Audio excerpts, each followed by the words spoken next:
বাবা ভোলু। মা, তুমি কেন আমাকে এই নামে ডাকো? রয়না শুনতে পেলে আমাকে নিয়ে মজা করবে। ভালোবেসে যদি তোকে ওই নামে ডাকি আর তার জন্য তুই যদি রাগ করিস, তাহলে আমার ছেলে না হলেই পারতিস। ওফ মা, ইমোশনাল হওয়া বন্ধ করো আর আসল কথা বলো। আচ্ছা, সবসময় বই কেন পড়িস বলতো? অন্য কিছু তো একটু করতে পারিস। কেন, আমি কি করব? আচ্ছা, তোর পার্বতী মামির দিদি গৌরীর কথা মনে আছে? মনে নেই কেন, মরে গেছে নাকি? তোর না কথাবার্তা একদম ঠিক নয়। মরবে কেন, আমারই তো বয়সী। আসল কথাটা বলবে? আসলে ওই গৌরীদির মেয়ের নাম চারু। খুব সুন্দর দেখতে, জানিস? তাতে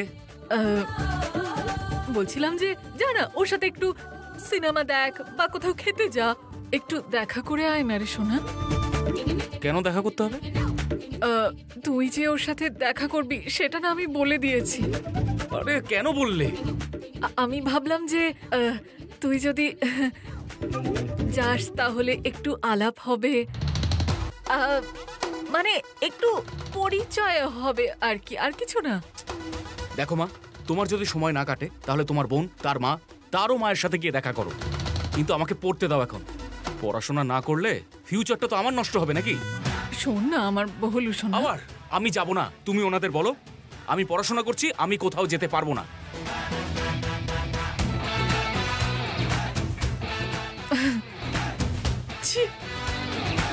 মা হয়ে একে আর আমি কিভাবে বোঝাই বলো তো ভগবান।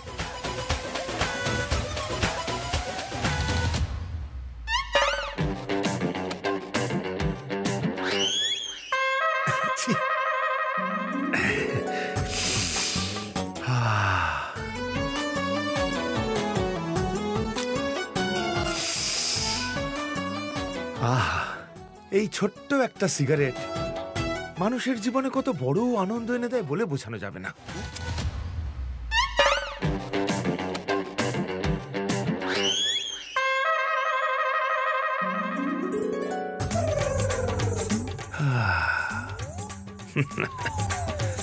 একেই বলে শুকটান। নদীর পাড়ে দাঁড়িয়ে এই সিগারেট রোজ আমি খেতাম। সিগারেটে শুকটান দিলে সারাটা দিন মজায় কাটে, কিন্তু এখন আর ওখানে যাওয়াও হয় না, এই সিগারেটও আর খাওয়া হয় না। আচ্ছা, কেউ দেখে ফেলার আগে ঝপাঝপ শুকটান মেরে দিই।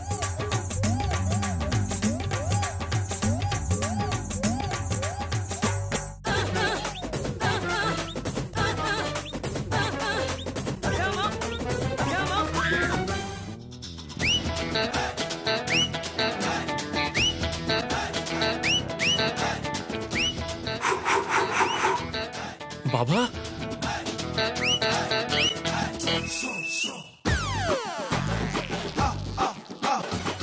পাতাটা চিবিয়ে নি। হ্যাঁ,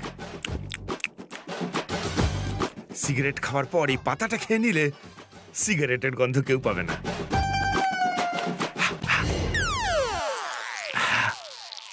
একদম ঠিক আছে, মুখে কেউ গন্ধ পাবে না। আমার সোনামণি, তুমি এখানেই থাকো।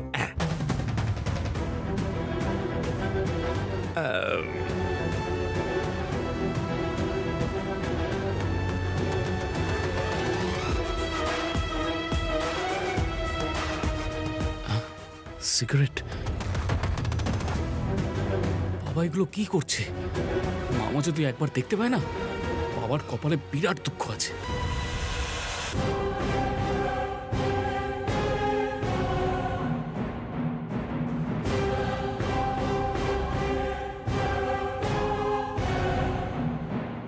উমা, কি রাতুল ওখানে দাঁড়িয়ে লুকিয়ে লুকিয়ে সিগারেট খাচ্ছে? কারোর চোখে পড়ার আগেই এটা কোথাও ফেলে দিতে হবে।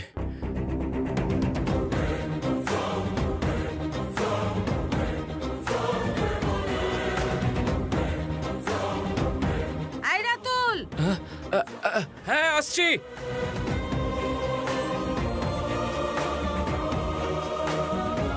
এবার দেখো তোমার কি অবস্থা করি। তোমাকে শিক্ষা দেওয়ার জন্য এইরকম একটা সুযোগেরই অপেক্ষায় ছিলাম।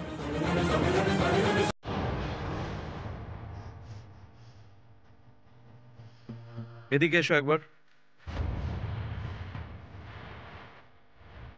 হ্যাঁ বলুন বলুন। এখানে সই করো। এইখানে না?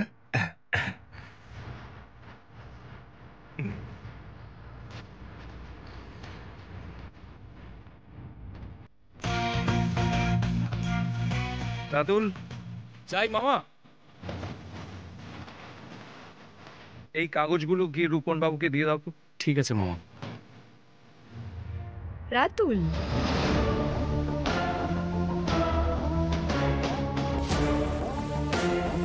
তুমি কি 2 মিনিটের জন্য দাঁড়াতে পারো? তোমার কি কিছু লাগবে? তাহলে সেটা ওকে বলে দাও। ও যদি মনে করে যে সেটা নিয়ে আসা উচিত, তাহলে ও ঠিকই সেটা নিয়ে আসবে। ও তাই নাকি? আপনারা সবাই তো কোনো কাজের ঠিক ভুল বিচার না করে সেই কাজটা করেনি না।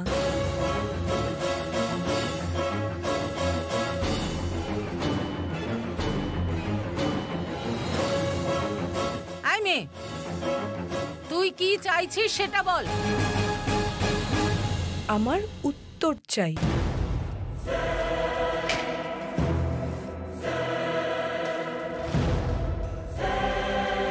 অয়না, আয় মা। আরে তুমি সব কথায় এত চিন্তা করো কেন বলো তো? প্রশ্ন করলে কি উত্তরও পাওয়া যাবে না? এই পরিবারের কারোর কখনো প্রশ্ন তোলার মতো পরিস্থিতি তৈরি হয়নি।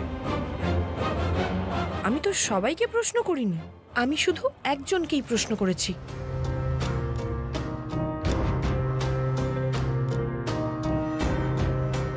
কি বলতে চাও স্পষ্ট করে বলো না।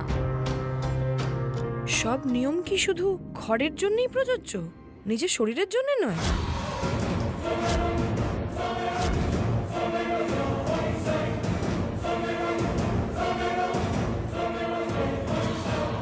না না দেখো, যদিও আমি যথেষ্ট বুদ্ধিমান, সবাই সেটা স্বীকারও করে, তাও আমি কিচ্ছু বুঝলাম না। একটু যদি বিস্তারিত বলো। এটা করবে না, ওটা করবে না, ওখানে যাবে না, তোমাদের কত সব নিয়ম। সিগারেট খাওয়ার ওপর বুঝি তোমাদের কোনো বারণ নেই?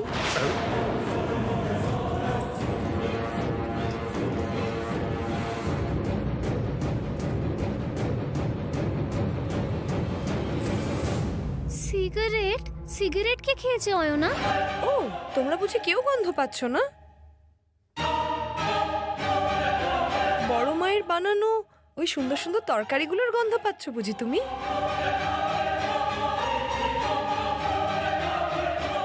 সিগারেট খাওয়ার পর তো আমি পাতাটা ভালো করে চিবিয়ে খেলাম, এখনো গন্ধ আসছে বুঝি? আমাদের বাড়ির ছেলেরা যারা সিগারেট খায় তাদের সাথে কথাও বলে না। তুই এরকম বদনাম করছিস কেন?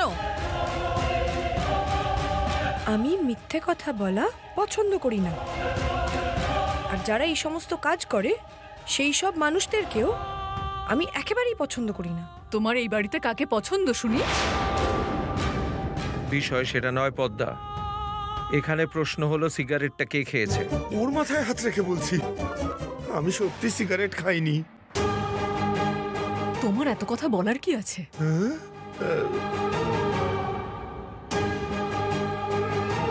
এরকম বাজে স্বভাব এই বাড়িতে কারুর নেই। অয়না, শুধু মুখে বললে হয় না, তার জন্য প্রমাণও চাই।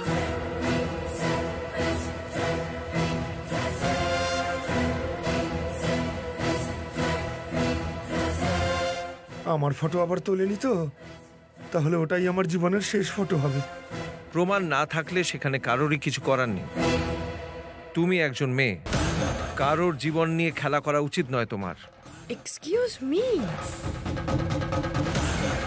আমি কারোর জীবন নিয়ে কেন খেলবো? আমার চরিত্র ওরকম নয়। হ্যাঁ,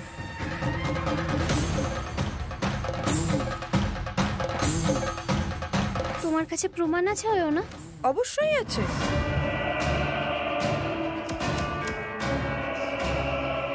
বাবাকে যদি তুমি প্রমাণ দেখাতে পারো তাহলে বাবা আর কিছু বলবে না,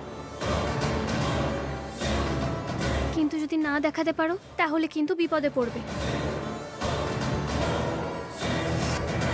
মিস্টার রাতুল, ওই সিগারেটের প্যাকেটটা দয়া করে বের করুন।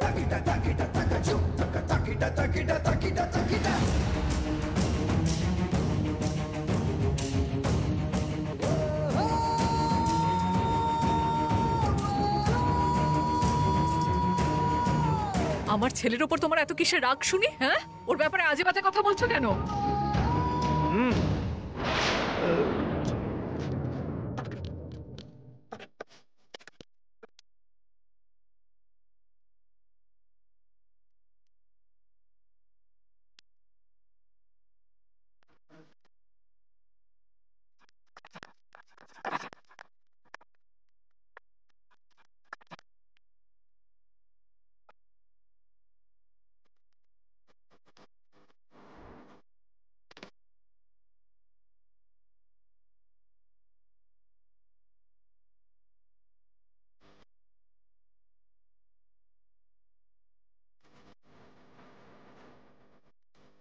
তোর হাত দুটো তোল।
ভেবেছিলাম শহরে গিয়ে মন দিয়ে পড়াশোনা করে মানুষ হবি, কিন্তু তুই এই ছাই পাশ খাওয়া কোত্থেকে শিখলি? উত্তর দে।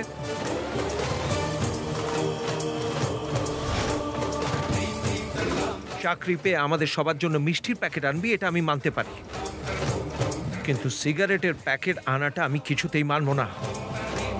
রাতুল, এরপর যদি এরকম কিছু হয়, এরকম 1000টা প্যাকেট আমি কিনে তার মাঝখানে তোকে দাঁড় করিয়ে রেখে সব শুদ্ধ আমি পুড়িয়ে ছাই করে দেব।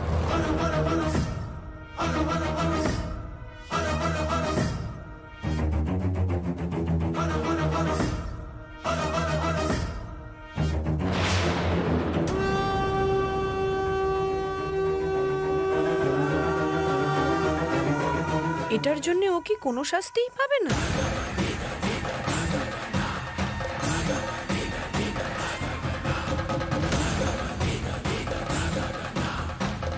নিয়ম ভাঙলে তো শাস্তি হওয়া উচিত, তাই না? একে না আমি মজা দেখাবো। আমার ছেলের সম্বন্ধে আজে বাজে বলো। পদ্মা, দাদা, রাতুল যেন এই মুহূর্ত থেকে এই বাড়ির কারোর হাত থেকে এক ফোঁটা জলও না পায়।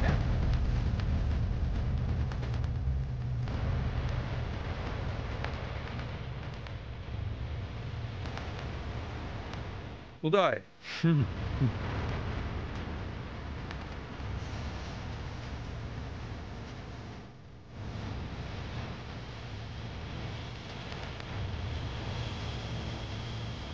ব্যাপারটা কি রাতুল? এই সমস্ত কাজ তুই শিখলি কার থেকে? আরে আমি সিগারেট খাই না। তুই একদম চুপ কর।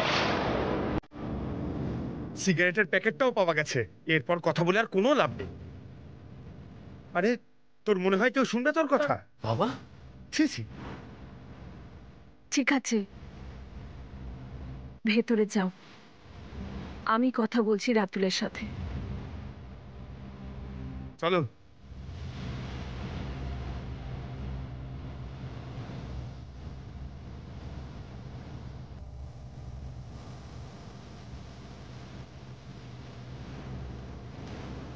রাতুল,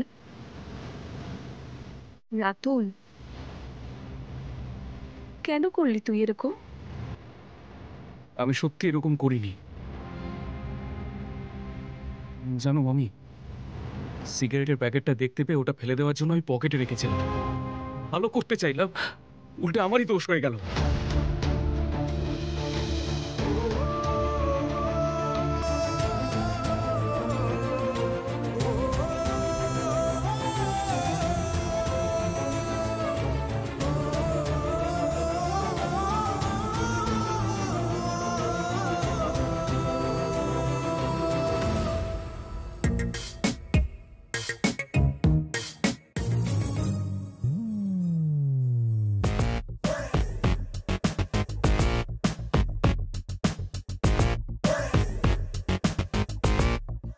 তোমার আবার হঠাৎ কি হলো গো আঁখি দিদি? এইভাবে চুপ করে বসে আছো এখানে? বাবা রাতুলকে কি জোরে চড় মারলো, সেটাই বারবার মাথায় ঘুরছে বিট্টু। ও হো, তুমি ওটা নিয়ে ভাবছো? জেঠুমনির হাত না নদীর ওপরে যে ব্রিজগুলো হয় তাদের থেকেও লম্বা, দূর থেকে উড়ে উড়ে আসে আর সোজা এসে গালের ওপর পড়ে। এত কিছু হওয়ার পরে রাতুল নিশ্চয়ই খুব কষ্ট পাচ্ছে, কিন্তু রাতুল সিগারেট খেয়েছে এটা আমি বিশ্বাস করতে পারছি না বিট্টু। হ্যাঁ, তোর কি মনে হয় বলতো?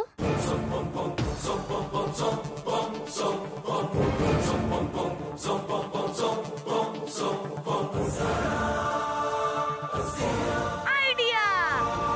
কি পেলি? কথাটা সত্যি না মিথ্যা আমি এক্ষুনি বের করতে পারি।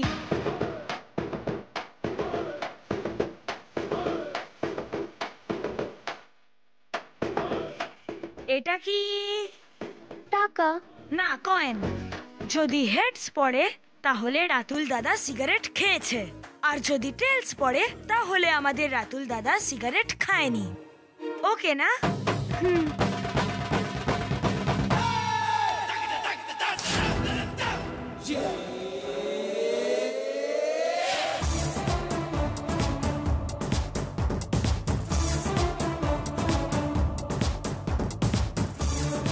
কি সুন্দর তুমি ধরে নিয়েছো অয়না, কই দেখাও। হেড না টেল? টেইল আছে। টেলস পড়েছে।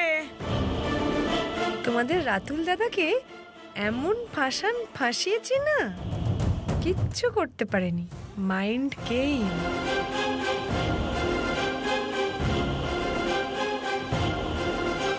তুমি কি বলছো অয়না? তুমি এখনো বুঝতে পারোনি? তোমার দ্বারা কিচ্ছু হবে না। তুই কি বলছিস বিট্টু? আমাদের রাতুল দাদাকে জেঠুমনির সামনে আমেরিকান দিদি ফাঁসিয়েছে।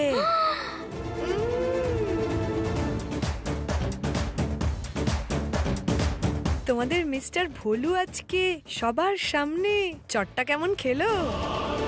এরকম কেন করলে অয়না? Tit for tat.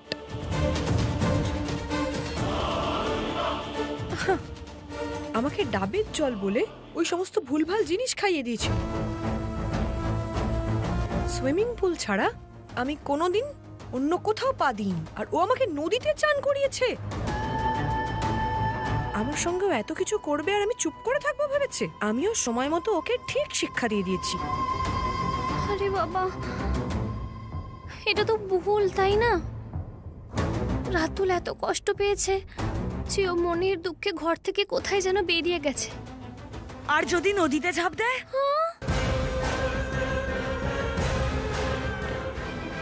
এরকম যেন না হয়। যদিও ডুবে যাওয়ার ভয় নেই, রাতুল দাদা সাঁতার কাটতে জানে। এরকম বলিস না বিট্টু, আমি দেখছি কি এক্ষুনি। ও আঁখি দিদি, আঁখি দিদি, তুমি কোথায় যাচ্ছ গো? এই মেয়েটা কি বোকা না? হে ঈশ্বর, দিদির মতো নরম মন হয় না। এই তো সেদিন আমাদের গলির একটা কুকুর খুব জোরে ব্যথা পেয়েছিল। দিদির কি কান্না! সারাদিন দিদি কোনো খাবার মুখে তোলেনি। হে ভগবান!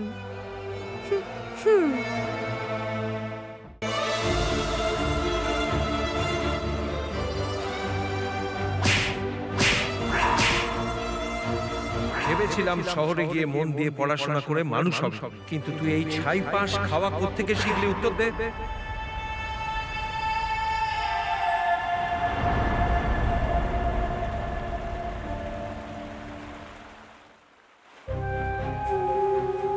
রাতুল, রাতুল,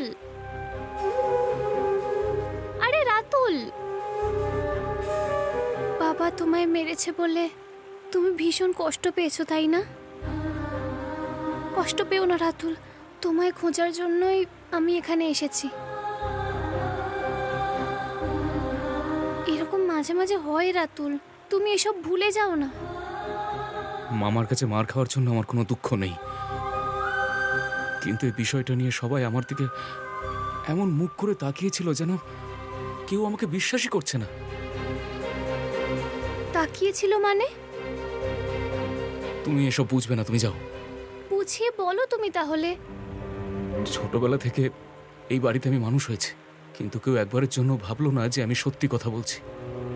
আমি সিগারেট খাই না, এই কথাটা আমি কাউকে বোঝাতে পারলাম না, এর জন্য আমার বেশি দুঃখ হচ্ছে।